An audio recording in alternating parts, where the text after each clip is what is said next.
Abra sua Bíblia comigo no Evangelho de Mateus, capítulo 7. Mateus, capítulo 7.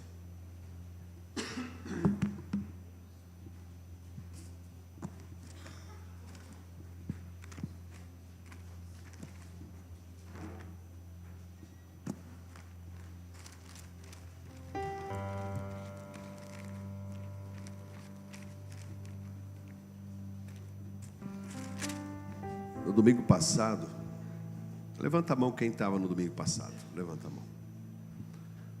90%. Então, no domingo passado, nós falamos aqui sobre planos. Quem está lembrado? Se você não esteve, é claro que você foi assistir depois a palavra, né? E no domingo passado Deus falou conosco sobre a necessidade de fazermos planos, mas de entendermos que esses planos, muitas vezes, eles não são respondidos em função de serem planos que brotam do nosso próprio coração e não do coração de Deus. E Deus não tem nada a ver com conta que Ele não fez. Guarda isso no teu espírito. Para onde Deus aponta, Ele paga a conta. Agora, a conta que Ele não fez, Ele não tem nada a ver. Quem vai ter que pagar somos nós. E aí depois a gente vai colocando a culpa na conta de Deus, e Deus não tem nada a ver com a conta que eu fiz, não foi Deus que fez. Esse é um princípio que a gente tem que entender. Então domingo a gente falou sobre isso, e hoje nós vamos não repetir, mas nós vamos dar continuidade a um tema muito parecido, que fala sobre pedidos. Quais são os meus pedidos? O que eu tenho pedido a Deus? Evangelho de Mateus, capítulo 7, verso de número 7 também. Peçam e será dado, busquem e encontrarão, batam e a porta será aberta. Se você olhar de forma isolada para este versículo, você vai entender o quê? Que tudo que você pede, você recebe. Que tudo que você busca, você encontra. E todo lugar que você bate, a porta vai ser aberta. Mas as coisas não são bem assim. Existe um contexto. Vá lá para o livro de Tiago, um texto bem conhecido. Tiago, mais para o final da Bíblia. Tiago, irmão de Jesus, meio irmão, filho de José e Maria. Capítulo 4, para você que aprendeu durante a vida, talvez que Jesus não teve irmãos, ele teve vários irmãos e várias irmãs. E a Bíblia fala inclusive o nome deles. E Tiago é um dos irmãos de Jesus que no começo não acreditava em Jesus. Estava ali entre aquele grupo que inclusive apontava a Jesus. E lá na frente se converte e passa a ser um dos líderes da igreja em Jerusalém. Só dando um parênteses aqui, irmãos. Esse exemplo de Tiago, o exemplo do livro de Tiago, inclusive o livro de Tiago é um dos livros mais exortativos da Bíblia. E o exemplo de Tiago é um exemplo de perseverança. Veja, Jesus, ele morre na cruz, ele ressuscita, ele é levado aos céus, ele manda o Espírito Santo. Depois o irmão se converte. Depois o irmão torna-se líder da igreja. Depois o irmão escreve uma carta que a gente está lendo hoje. Então apenas preocupe-se em lançar a semente. Lança teu pão sobre as águas, e depois de muitos dias o acharás. Lembra aquela musiquinha que eu cantava quando era da igreja católica? Eu cantava: Põe a semente na terra, não será em vão. Não te preocupe, a colheita plantas para o irmão. Não é? Não se preocupe que não vou cantar de novo. Não é? E às vezes o que a gente tem que fazer é botar uma semente. Trabalhar, caminhar com retidão, caminhar com testemunho reto. E se preocupar apenas em deixar o Espírito Santo conduzir o coração das pessoas.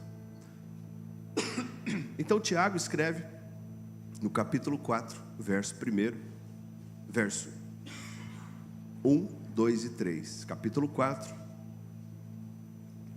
versos 1, 2 e 3. De onde vêm as guerras e contendas que há entre vocês? Ele está fazendo uma pergunta. Você que tem brigado com a tua esposa, você que tem brigado com o teu esposo, você que não se acerta mais em casa, você que tem problema no trabalho, você que tem problema com o irmão, grupo de família, você que não pode ir nem no futebol, que briga no futebol, você não pode. Ai de alguém que confrontar a tua opinião. Ai de alguém que for contra algo que você diz que vai fazer. Ai de alguém que te desafia. Eu quero dizer para você, se esse é o teu caso, você é o mais fraco de todos. Você é frouxo. Sabe por quê? Porque se você fosse forte, você agiria com força. E a força te dá algo que só o céu pode dar, que é sabedoria, paciência, temperança, domínio próprio, mansidão, amor. Essas coisas o mundo não dá. Então, se eu quero ser forte, eu não posso confiar naquilo que o mundo dá, porque o mundo diz assim: se alguém te bater de um lado, o que você tem que fazer? Quebra a cara dele. O mundo fala assim: se alguém te ofender, não leva desaforo para casa. Não é isso? É os fracos que fazem isso, porque os fortes levam. Os fortes, ao invés de perseguir os inimigos, eles oram pelos inimigos. Os fortes é aquele que, mesmo sendo humilhado, ele se contrai, ele vai ao Senhor e fala: Senhor, me dê sabedoria, me dê paciência.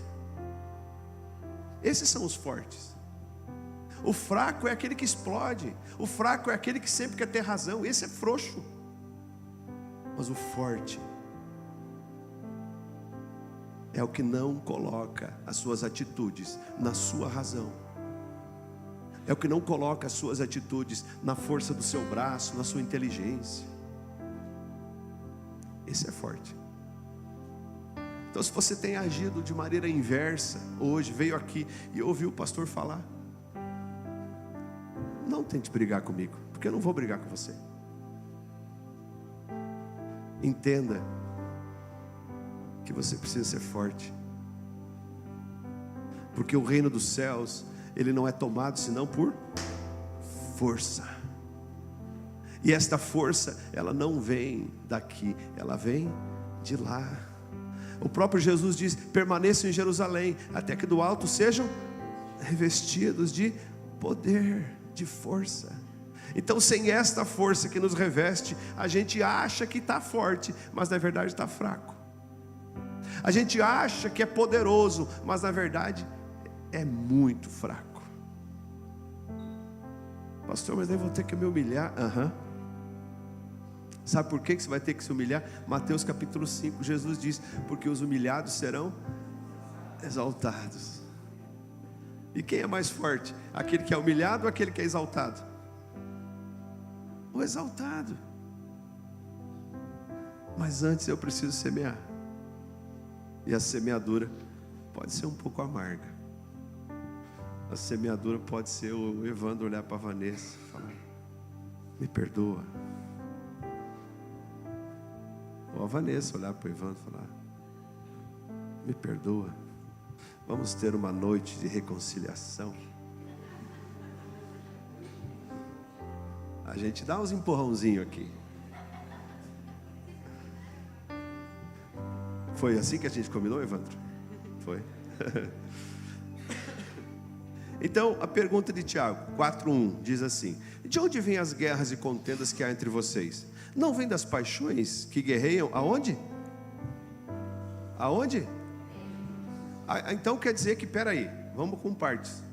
Quer dizer que as guerras, observe nesse versículo que tem 2 lugares.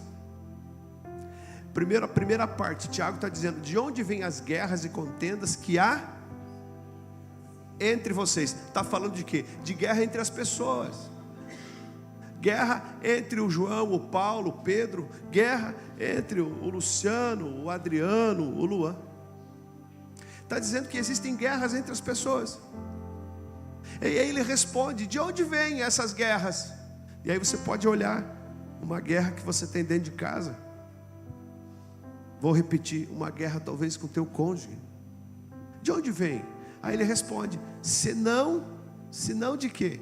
Das paixões que guerreiam aonde? Opa! Ou seja, tem coisas que eu carrego dentro de mim que são minhas paixões. E essas paixões eu guerreio dentro de mim. Então aquilo que está dentro de mim, que eu estou guerreando, chamado paixão, aquilo que é as minhas preferências, aquilo que eu carrego como eu não mudo, eu sempre fiz assim.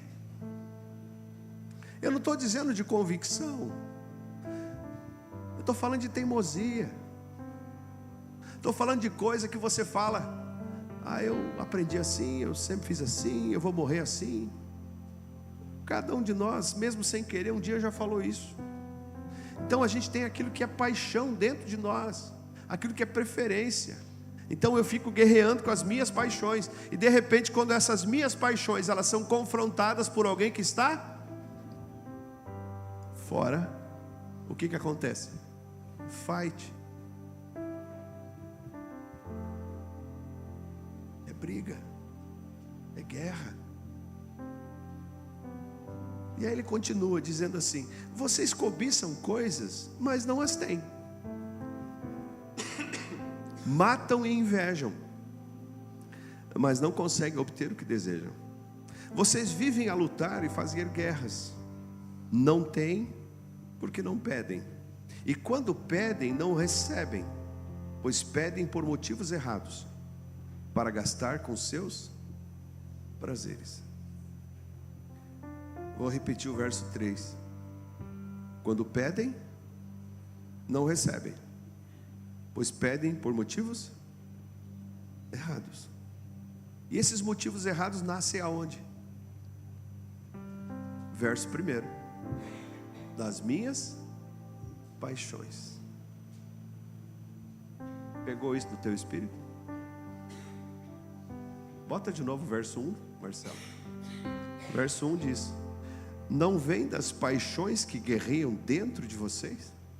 Verso 3: quando pedem não recebem, porque pedem por motivos errados, para gastar em seus.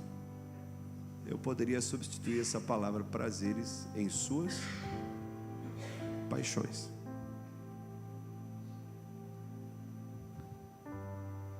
Aí quando a gente vai fazer um paralelo entre Mateus 7,7, que a gente leu antes, com esse texto de Tiago, parece que há, não é, Cléo? Parece que há uma divergência. Porque Jesus vai dizer assim: peçam e lhes será dado, busquem e encontrarão, batam e a porta lhes será aberta. Aí vem Tiago dizendo assim: vocês estão pedindo, mas não estão recebendo.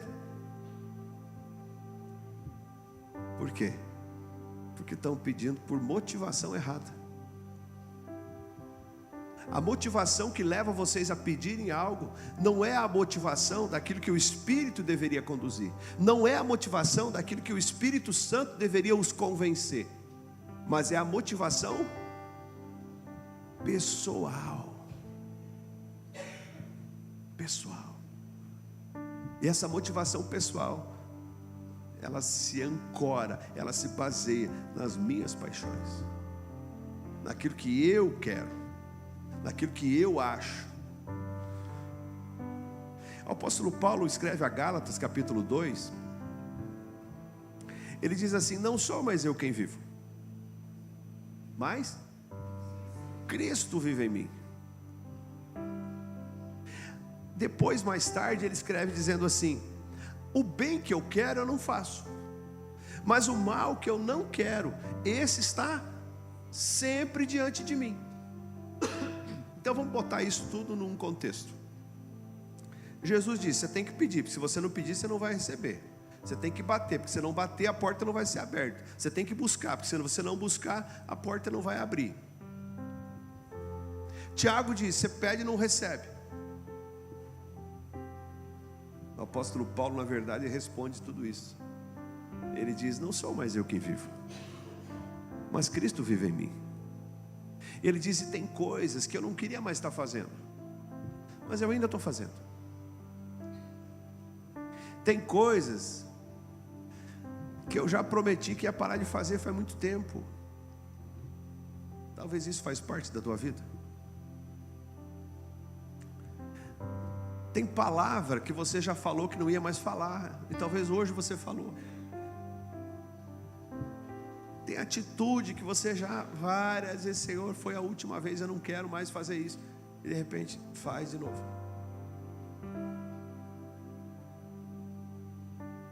Isso tudo vai mostrando o quê? Que existe uma necessidade de convicção de fé. Existe uma necessidade de mudança radical de comportamento. Irmãos, tem coisas que levam tempo, é verdade, mas outras não. Tem coisas que fazem parte de um processo. A conversão realmente não é igual para todo mundo. E essa é uma palavra muito perigosa para falar no púlpito.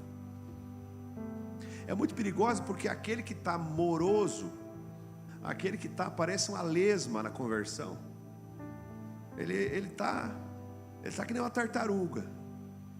Ele muda 1 centímetro a vida por semana. Aí ele ouve uma palavra dessa, ele vai chegar em casa, a mulher fala: você tem que parar de fazer isso. Aí chega em casa, ele vai falar: viu que o pastor falou que a conversão ela é diferente para todos?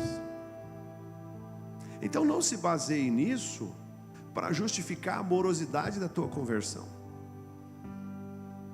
O que eu quero dizer é que existem coisas que para a gente mudar, para alguns é da noite para o dia, é um momento. Mas para outros aquilo é moroso em função de quê? De um trabalhar do Espírito Santo. Mas em todos os casos, se não houver o trabalhar do Espírito Santo e o coração quebrantado, não muda. Não muda. Bom, vamos em frente.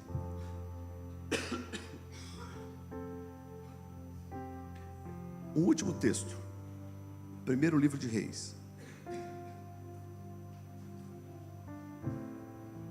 Lá para o início da Bíblia.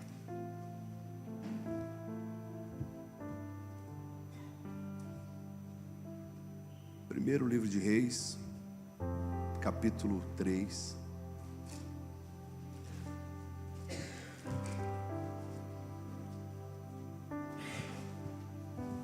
Verso 3.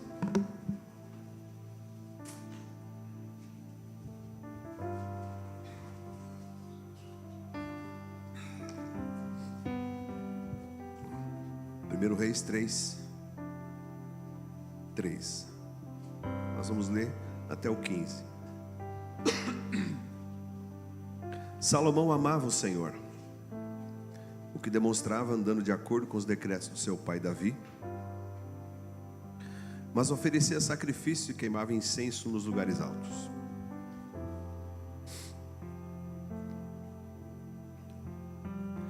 O rei Salomão foi a Gibeon para oferecer sacrifícios, pois ali ficava o principal lugar sagrado, e ofereceu naquele altar 1000 holocaustos. Fala comigo, 1000 holocaustos. O rei Salomão foi a Gibeon quando o Senhor apareceu a ele num sonho à noite. Ele disse: peça-me o que quiser e eu darei a você.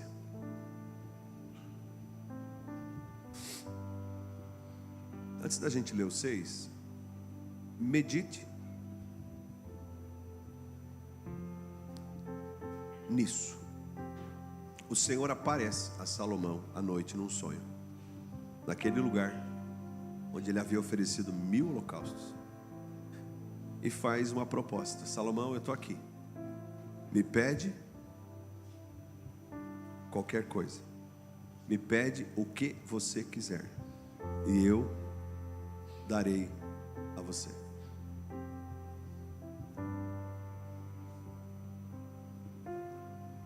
Salomão respondeu: tu foste muito bondoso com teu servo, meu pai Davi, pois ele foi fiel a ti e foi justo, reto de coração. Tu mantiveste grande bondade para com ele e lhe deste um filho que hoje se assenta no seu trono. Agora, Senhor meu Deus, fizeste o teu servo reinar em lugar de meu pai Davi, mas eu não passo de um jovem. Tem algumas versões que dizem: eu não passo de uma criança, e eu não sei o que fazer. O teu servo está aqui no meio do povo que escolheste, um povo tão grande que nem se pode contar. Dá, pois, ao teu servo um coração cheio de discernimento, para governar o teu povo, e capaz de distinguir entre o bem e o mal, pois quem pode governar esse teu grande povo? O pedido que Salomão fez agradou o Senhor. Fala comigo: agradou o Senhor. Por isso Deus lhe disse: já que você pediu isso, e não vida longa, e nem riqueza, e nem pediu a morte dos seus inimigos, mas discernimento para ministrar a justiça, farei o que você pediu. Eu darei a você um coração sábio, capaz de discernir, de modo que nunca houve nem haverá ninguém como você. Também darei a você o que você não pediu. Guarde isso no teu espírito. Também darei a você o que você não pediu. 2 pontos: riquezas e fama, de forma que não haverá rei igual a você durante toda a sua vida. Se você andar nos meus caminhos, obedecer aos meus decretos, os meus mandamentos, como seu pai Davi, eu prolongarei a sua vida. Então Salomão acordou e percebeu que tinha sido um sonho. Salomão voltou a Jerusalém, pôs-se perante a arca do Senhor, sacrificou o holocausto, apresentou ofertas de comunhão e depois ofereceu um banquete para toda a sua corte. Bom, eu não quero me alongar, já indo para o final. Quando nós falamos de pedido, é impossível não lembrar do que aconteceu com Salomão. Quem era Salomão? O terceiro rei de Israel. Salomão, filho de Davi, com Batseba. Quem foi Batseba? Batseba foi a mulher que Davi adulterou. Era mulher de Urias, e ela teve um primeiro filho, morreu, depois teve um outro filho, Salomão, e Salomão foi o sucessor de Davi. E essa foi uma promessa de Deus, em função do arrependimento de Davi. E Salomão, então, quando ele vai sacrificar o Senhor, eu fiz questão de pedir a vocês que repetissem 1000 holocaustos, porque o que não é algo muito falado hoje em dia, em função de um certo receio dos pastores, é uma máxima, é um princípio básico. E o próprio Davi, quando vai comprar a eira de Araúna, ele fala essa frase, ele diz assim: eu não oferecerei ao Senhor sacrifícios que não me custem nada. Então, escuta aqui, irmão, muitas vezes a gente quer invocar a presença de Deus oferecendo miséria para Ele. Não estou falando de dinheiro, estou falando de adoração, de tempo, de busca. Então, quando Salomão vai lá para o lugar distante do lugar que ele morava, ele vai a Gibeon, ele leva 1000 holocaustos. Isso chama a atenção de Deus. Então, se eu quero chamar a atenção de Deus, eu não posso oferecer pouca coisa, eu não posso oferecer qualquer coisa. Isso começa com a minha vida. Quando Deus ele aponta para os filhos, quando Deus aponta para homens e mulheres, Quando Deus olha para homens e mulheres e diz: veja aquele meu filho. Quando Deus escolhe homens e mulheres entre milhares e milhares de homens e mulheres, quem que Ele escolhe? Quem Ele levanta? Não são aqueles que nada lhe oferecem. Isso não significa que você vai mudar a realidade da tua salvação se você oferecer 1000 holocaustos. Não é nada, não tem nada a ver uma coisa com a outra. A nossa salvação vem pela fé, vem pela graça, mediante a fé em Jesus.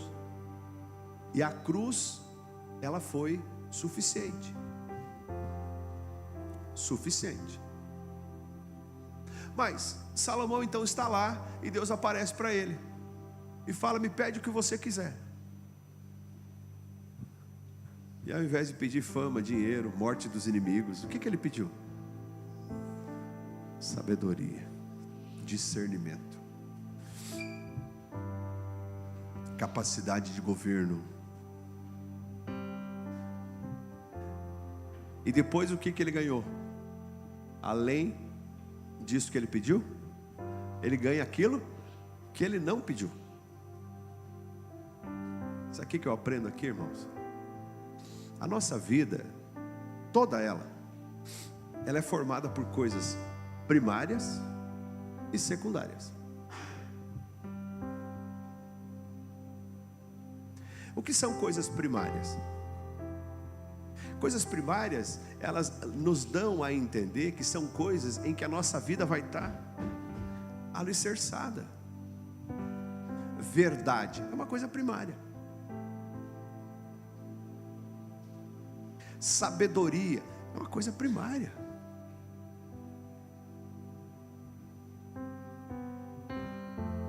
Tem gente que quando vai buscar uma namorada ou um namorado, tudo bem que a questão da atração física é real, a beleza ela ajuda. Só que tem muita gente buscando felicidade na beleza e esquece que a felicidade está no relacionamento. Tem muita gente escolhendo a profissão, vai lá no Google e digita lá no Google: qual é a profissão que paga melhor? Aí vai aparecer lá: médico. Amém, realmente. Mas você sabia que tem médico que está ganhando até menos do que um pintor? Sabia, Elisandro? É verdade. Eu vi uma reportagem sobre isso. Por quê? Porque tem médico e médico. E aí o cidadão não tem nada a ver com o médico. Ele está preocupado com o quê? Ele está preocupado em ser médico? O que ele quer? Ele quer dinheiro. Ele não tem nada a ver com o médico. Aí ele espreme tudo que tem.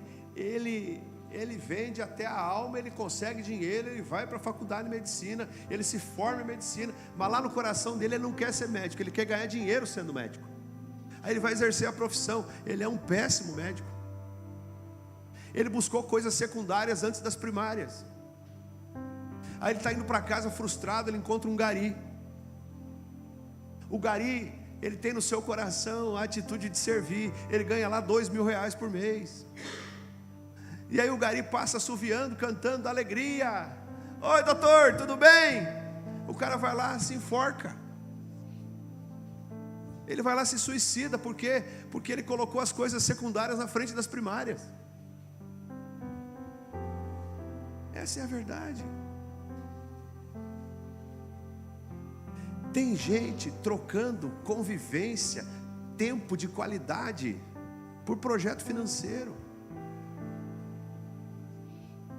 Você está invertendo as coisas, irmão. Você está invertendo as coisas. Não sei se você sabe, mas eu vou te contar uma coisa. Eu e você, nós estamos envelhecendo. E nós não vamos ficar para semente. Significa que alguns antes, outros depois, mas todos nós estamos envelhecendo e daqui a pouco Deus nos leva. E o que eu tenho feito com aquilo que Ele me dá, chamado tempo? O que eu faço? Eu tenho trocado o tempo com as pessoas que eu amo, eu tenho trocado tempo com a família, eu tenho trocado tempo com os amigos. Pelo quê? Pelo quê?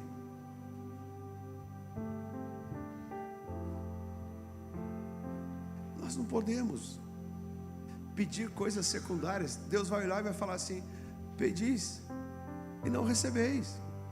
Por quê? Porque pedis mal. E aí, como a gente pede coisa secundária e não recebe, a gente vai correr atrás.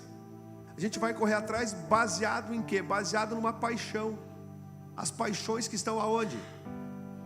Dentro de nós.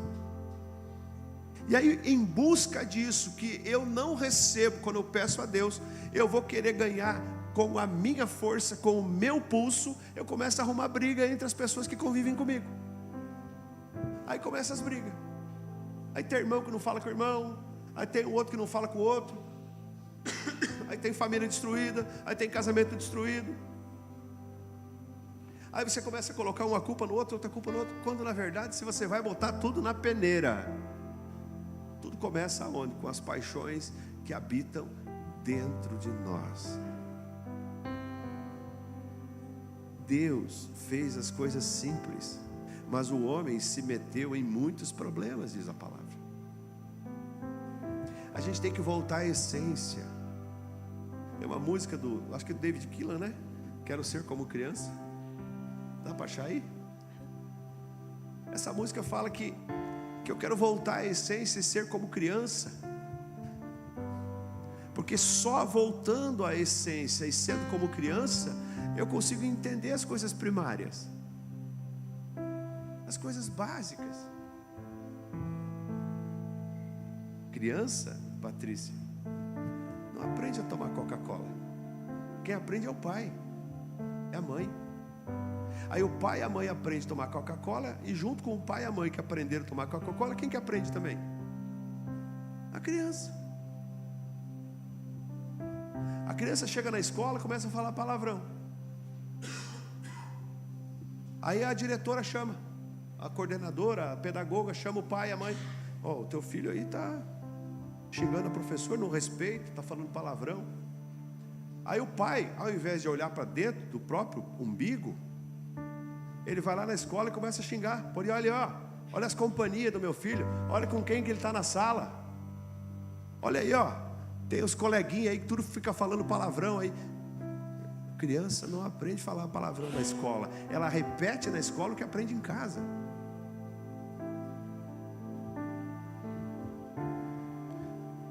Essa é a verdade.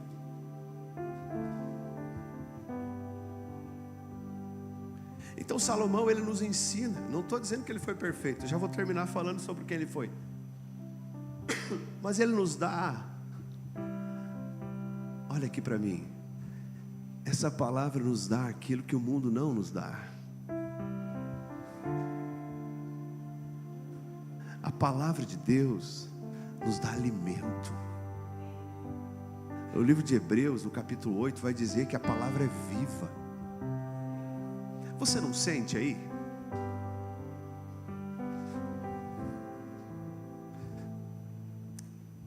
Você não sente aí, enquanto eu estou falando, que parece que tem algo que está...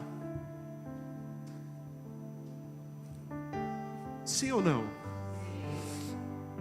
Não sou eu, é a palavra que você está ouvindo. Volte para a essência. Para de pedir coisas. Para de se preocupar com a aparência. Se preocupe com o teu coração. Para de botar o dinheiro em primeiro lugar. Se preocupe com o tempo de qualidade. Com uma vida simples. É muito mais rica do que uma vida cheia de coisas valiosas. Deus preparou para nós uma eternidade, é verdade. Mas esta vida, Ele mesmo diz, Isaías capítulo 1, verso 19: se creres, comerás o melhor desta terra. comer o melhor desta terra, são coisas secundárias. Então, para que eu coma o melhor dessa terra, eu preciso me preocupar primeiro em crer. E para que eu consiga crer, eu só vou conseguir crer se eu me preocupar primeiro com coisas primárias. Feche teus olhos um pouquinho, curve sua cabeça. Só um instantinho.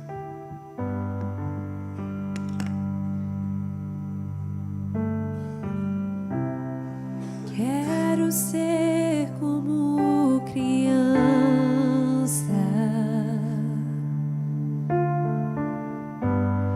te amar pelo que é,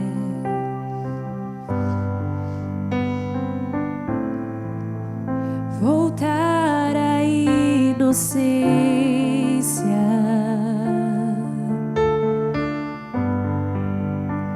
e acreditar em Ti. Mas às vezes sou levado pela vontade de crescer. Torno-me independente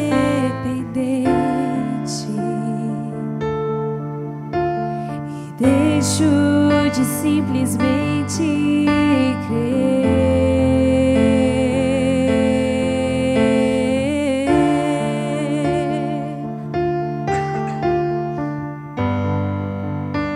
Não posso viver longe do Teu amor,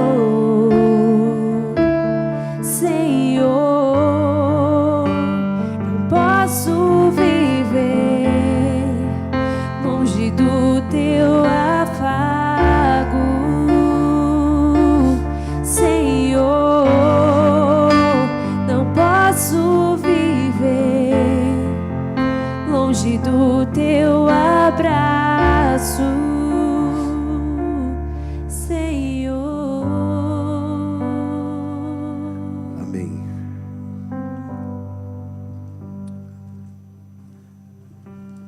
Você sabe o que é ainda mais importante do que saber pedir coisas primárias e não secundárias?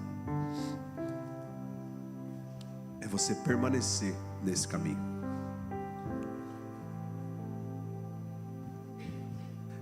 Tem pessoas, você sabe o que é, a física fala muito sobre isso, o que é a constância. Um objeto, se você vai viajar de avião, o avião, depois que ele decolou, ele atingiu um nível de cruzeiro, ele tem uma velocidade constante.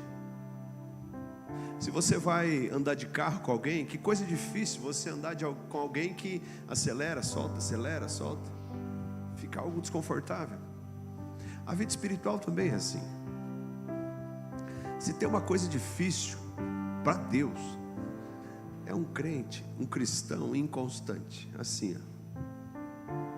Daqui a pouco ele está aqui na frente chorando, se ajoelhando, ele chama o pastor em casa, ele pede perdão, eu não quero mais ser isso. Daqui a pouco ele está no boteco, daqui a pouco ele está falando coisa errada, daqui a pouco as coisas alinharam, melhoraram, e ao invés de ele entender que essa inconstância, ela vai destruir a vida dele, ele abandona aquela fase e ele volta. Então, faça uma pergunta: você lembra de onde Deus já te tirou? Eu lembro, eu sei de onde Ele me tirou. E toda vez que vem uma pedrada da minha vida, eu faço uma pergunta: essa pedrada, ela diz respeito a antes ou depois de Jesus? Porque se você receber pedrada depois que você aceitou a Jesus, irmão, glorifique. Porque felizes aqueles que são perseguidos pelo meu nome. É motivo de orgulho, é motivo de alegria. Então não se preocupe com aquele que vai falar mal de você. Se você for um homem e uma mulher constante. Porque daqui a pouco você é inconstante. Aí você leva pedrada num período que você já não deveria mais estar levando pedrada. E eu vou dizer, se você leva uma pedrada num período de inconstância, Deus não tem nada a ver com isso. Deus não tem nada a ver com isso. Então tem gente que não percebe, mas há 2 meses, 6 meses, 1 ano atrás falou algo que hoje voltou a fazer. Não, pastor, não é pecado. Eu não estou falando de pecado, estou falando de convicção, de constância, de opinião, de firmeza. Se você falou que você não era mais assim, você não é mais assim. Se você falou que você não ia mais fazer isso, você não vai mais fazer isso. Não negocie aquilo que você já decidiu. Não fuja de coisas que você já deveria ter dito lá atrás. Resolva isso logo. Então Salomão, ele olha, veja, ele recebe uma pergunta de Deus. Lembra da pergunta que nós iniciamos o culto? Se Deus estivesse aí do teu lado, o que você falaria para ele? Salomão teve isso num tempo que não era o tempo da graça, era o tempo ainda em que Deus era o Deus conosco, Deus por nós. Aí Deus conosco por meio de Jesus e Deus em nós no tempo da graça. Então lá no Velho Testamento, o Espírito do Senhor, ele era derramado de maneira individual para algumas pessoas. Mas hoje isso não é mais assim. Nós vivemos um tempo chamado graça, e o tempo da graça, a promessa é: derramarei do meu Espírito sobre toda a carne. Então o Espírito Santo é esse que está aí falando com você, e é o Espírito Santo que vai te convencer a não ser um homem inconstante, não ser um homem ou uma mulher de altos e baixos. Se você já marcou algo para fazer, você já tomou uma decisão, mas essa decisão ela vai mostrar que você é uma mulher ou um homem inconstante, cancela. É melhor vermelhar uma vez do que amarelar para o resto da vida.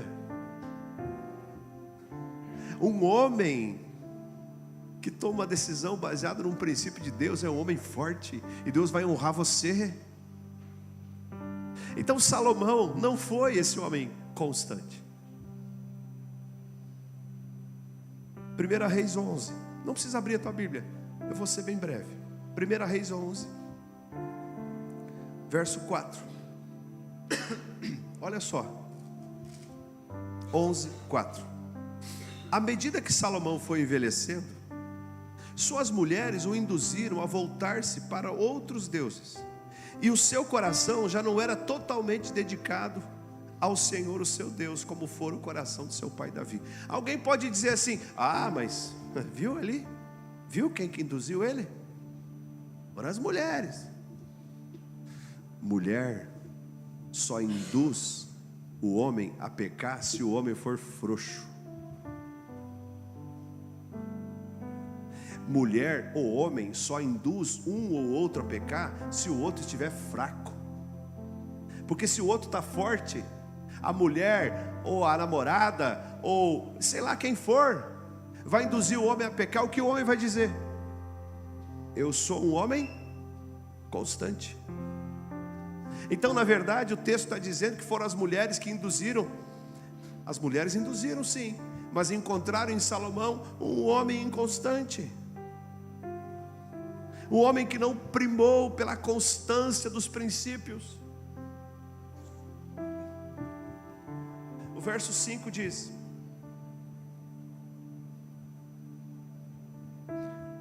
ele seguiu Astarote, a deusa dos Sidônios, e Moloque, o repugnante deus dos Amonitas. Dessa forma Salomão fez que o Senhor reprova, e não seguiu completamente o Senhor como seu pai Davi. No monte em que fica a leste de Jerusalém, Salomão construiu um altar para Camos, o repugnante deus de Moabe, e para Moloque, o repugnante deus dos Amonitas. Também fez altares para deuses de todas as suas outras mulheres estrangeiras, que queimavam incenso e ofereciam sacrifícios a eles. Verso 9: o Senhor irou-se contra Salomão por ter se desviado do Senhor, o Deus de Israel, que lhe havia aparecido 2 vezes. Embora tivesse proibido Salomão de seguir outros deuses, Salomão não obedeceu. Depois você pode ler todo esse texto em casa. Irmãos, a queda de Salomão não atingiu apenas ele. Deus aparece para ele e fala: Salomão, você me pediu, eu te dei, e eu te dei mais do que você merecia, eu te dei mais do que você pediu. Agora você se desvia, agora você é um homem desviado, e isso vai ter consequência. Eu quero encerrar dizendo para você: o teu desvio, a tua inconstância não atinge só você. Sabe o que Salomão atraiu para dentro da casa dele? Morte, briga. Sabe o que acontece com o reino de Israel, que era unido? Se divide entre o reino do norte e o reino do sul. Deus levanta um opositor tão forte para Salomão, lá da Síria. Então as minhas decisões de hoje, elas vão gerar consequências amanhã. É por isso que essa palavra, ela não vem senão para fazer com que eu e você estejamos refletindo sobre atitudes, sobre coisas que eu e você precisamos pedir, sobre caminhar em retidão, sobre caminhar de acordo com a palavra. E se você veio até aqui e ouviu tudo isso e está preocupado, o apóstolo Paulo diz: pois aquele que está em Cristo é nova criatura, as coisas velhas já passaram, e eis que tudo se fez novo. Permita que Jesus faça novo, permita que Jesus faça novas todas as coisas na sua vida. Você pode ficar em pé?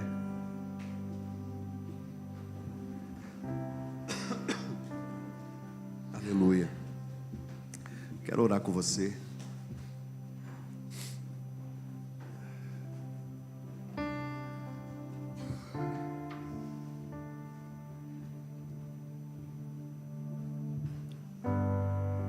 Ontem eu conversava com um irmão sobre como Deus tem preparado meu coração para entregar uma mensagem à igreja.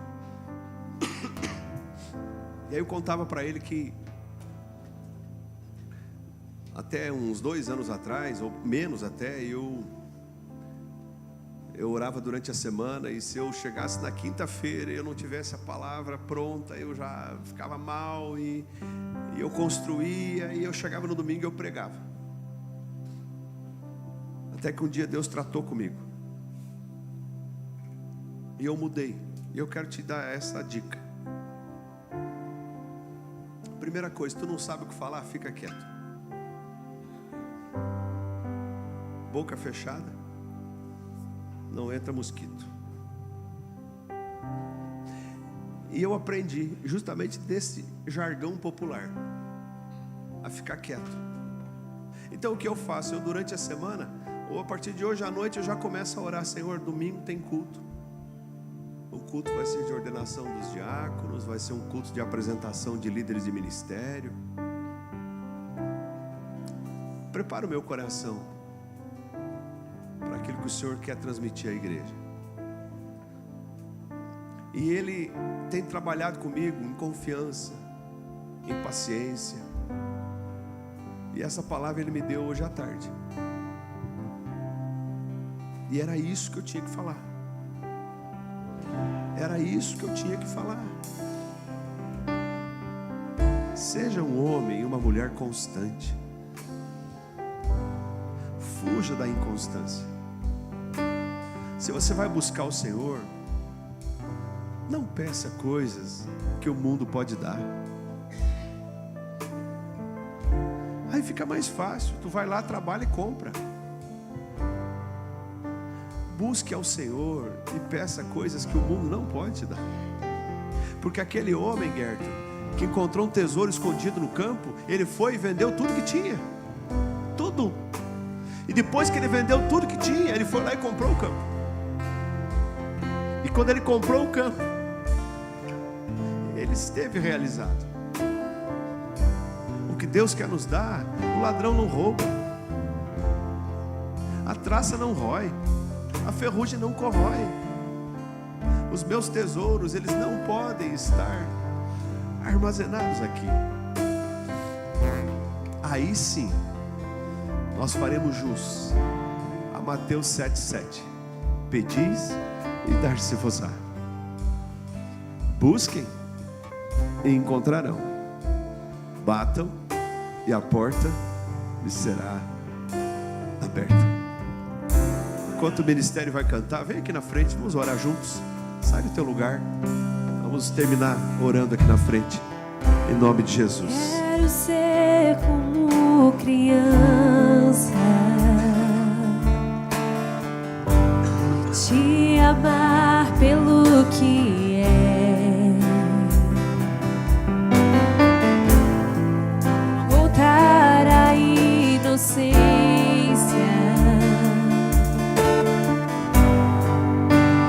acreditar em ti. Mas às vezes sou levado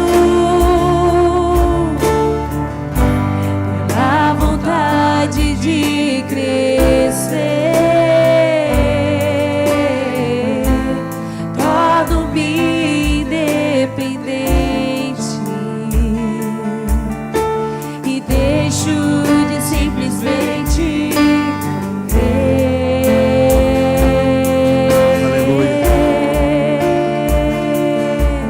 segurar na mão de quem está do seu lado. Posso viver longe do teu amor, Senhor. Não posso viver longe do teu afago, Senhor. Não posso viver longe do teu abraço, Senhor.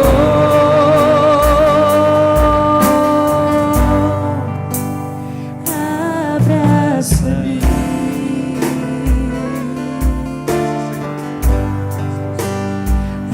abraça-me,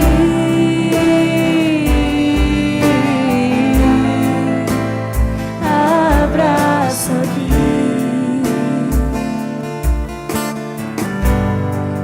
Seus braços de amor, abraça-me, abraça-me. Abraça o teu povo, Senhor. Senhor, abraça-me,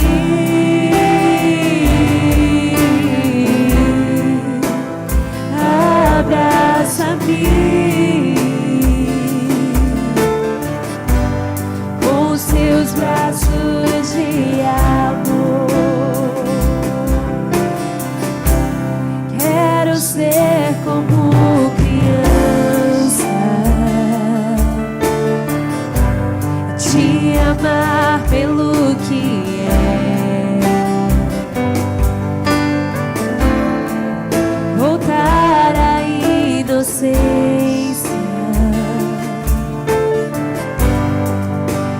acreditar em ti. Mas às vezes sou levado pela vontade de crescer, torno-me independente e deixo de simplesmente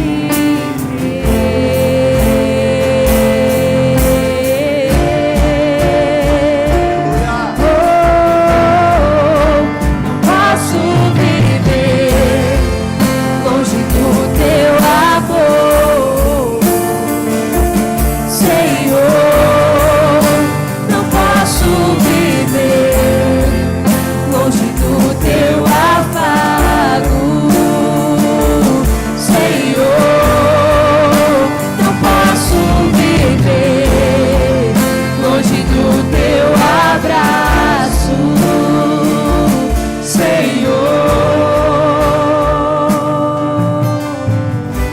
teu povo, Pai. Abraça-me. O Senhor nos abraça hoje com esta palavra. Abraça-me. Deixa Ele te abraçar aí. Abraça-me. Pai, nós recebemos a Tua mensagem hoje. Recebemos, Pai, desde o início deste culto. Nos ensine a termos um coração voltado ao Senhor. Nos perdoe pelos tempos de inconstância. Nos perdoe, Pai, pelos pedidos errados, pela ignorância na hora de pedir. Nos ajude, Pai, na nossa falta de fé. E se for necessário, começa de novo. Começa de novo. Nós consagramos esta semana ao Senhor. Que ao sair daqui, Pai, e voltar para casa, se aqui existem casais que têm tido problema no relacionamento, eu te peço em nome de Jesus, derrama um bálsamo novo, um bálsamo de união, de concordância, de paciência. Que eles saiam daqui, ao chegar em casa, eles possam se abraçar e se perdoar e deixarem de lado as suas próprias paixões, que é a origem das contendas.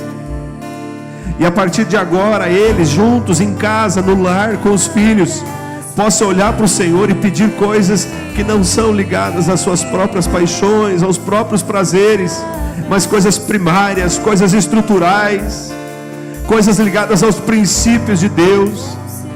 E sabemos, Pai, que todas as demais coisas vos serão acrescentadas. Busquem, pois, em primeiro lugar o reino de Deus e a sua justiça. Eu abençoo você. Que o amor do Pai, a graça do Filho e a comunhão do Espírito Santo esteja contigo, em nome de Jesus. Amém. Abrace quem está do seu lado. Continue cantando essa música. Que esta semana seja de renovo para você.